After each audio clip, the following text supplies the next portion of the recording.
હું સીબીઆઈ અધિકારી છું, આવું કોઈ શખ્સ જો તમને કહે તો ડર્યા વગર તેની પાસેથી તેનું આઈ કાર્ડ માંગજો, કારણ કે આવા જ એક શાતિર શખ્સે ઘડ્યા છે અનેક ખેલ, પરંતુ પોલીસે તેને બેનકાબ કર્યો છે, પર્દાફાશ કર્યો છે। શું છે સમગ્ર કહાની, જોઈએ આ રિપોર્ટમાં।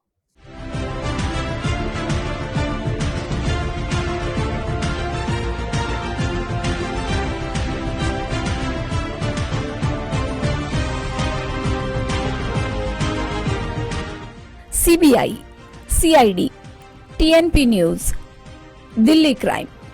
सामान्य रीते लोको पोलीसનું નામ સાંભળીને ડરી જતા હોય છે, ત્યારે અહીંયા તો सीबीआई, सीआईडी થી લઈ પત્રકારના આઈડી કાર્ડ છે।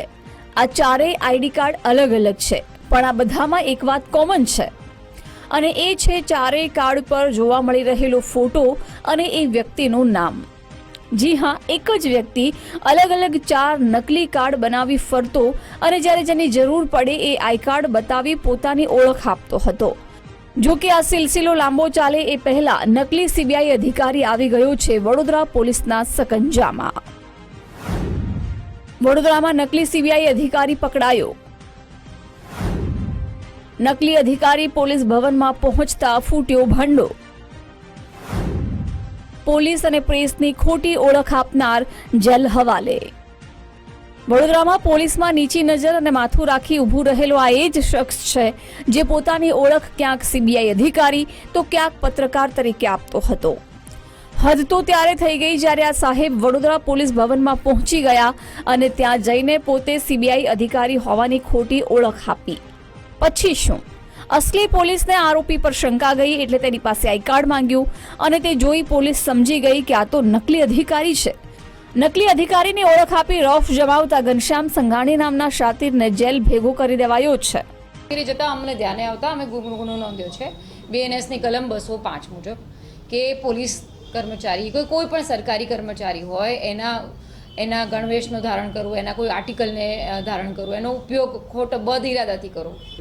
એક અલગ અલગ કચેરીમાં જતો તો પોલીસ ભવન ખાતે અમારા જે વડોદરા સિટી પોલીસની પોલીસ ભવન કચેરી ખાતે પણ ગયેલો, ત્યારબાદ અહીંયા પણ આવેલો, રાવપુરા પોલીસ સ્ટેશનના પણ ધ્યાને આવતા એના વિરુદ્ધમાં અમે કાર્યવાહી કર્યો છે। હવે એ તો આઈડી કાર્ડનો અલગ અલગ ઉપયોગ કરતો હોય, એના આઈડી કાર્ડના આધારે પોતાની ખોટી ઓળખાણ આપી અને પછી એક્સેસ મેળવતો હોય, પછી એના ઈરાદામાં તો ઘણા બધા આગળ પોઈન્ટ્સ આવે, પણ અત્યારે હાલ એને આ જે ઉપયોગ કર્યો છે એ અમારા ધ્યાને આવ્યું છે। પોલીસ પૂછપરછમાં ખુલાસો થયો છે કે પોતાને સીબીઆઈ અધિકારી તરીકેની ઓળખ આપતો શખ્સ ખરેખર કડિયા કામ કરે છે।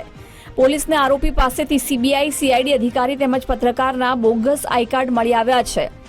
આ બોગસ દસ્તાવેજોનો ઉપયોગ કરીને તે લોકોને ગેરમાર્ગે દોરવાનો અને કાયદાનો દુરુપયોગ કરવાનો પ્રયાસ કરી રહ્યો હતો।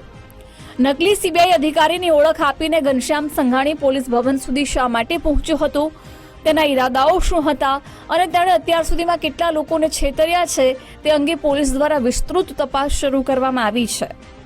સંઘાણી નામ છે, મૂળ મોરબીના વતની છે, છેલ્લા રેકોર્ડમાં ધ્યાને આવતો છેલ્લા 10 વર્ષથી વડોદરામાં પણ રહે છે અને વડોદરાની અલગ અલગ એજન્સીસમાં જાય છે અને આ આઈ કાર્ડનો ઉપયોગ કરે છે। પોતાની ઓળખ પ્રેસ વિભાગનો માણસ કહે છે, પણ આ સંસ્થાઓ દ્વારા એમને આ ટ્રસ્ટ દ્વારા એમને આઈડી મળી હોય એવી રીતે પણ પોતાની ખોટી ઓળખ આપે છે અને ખોટી ઓળખ આપી અને સરકારી તંત્ર સાથે એના બદ ઇરાદાના જે પણ કામ હોય એ પૂરા કરવાના એને પ્રયત્નો કરેલા હોય એવું એનો એમઓ લાગે છે। અમારા ધ્યાને અત્યારે હાલ કોઈ આવેલ નથી બાબત, ખાલી અમારા ધ્યાને એટલું આવેલ છે કે એની પાસે આ આઈ કાર્ડ હતા અને આઈ કાર્ડને ખરાઈ કરતા એ આઈ કાર્ડ કોઈ એવી ટ્રસ્ટ હોય તો ટ્રસ્ટમાં રજીસ્ટર્ડ થયેલું હોય એવું ધ્યાને નથી આવેલું।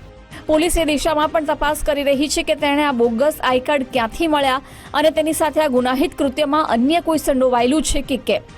ડીકેશ સોલંકી, ગુજરાત ફર્સ્ટ, વડોદરા।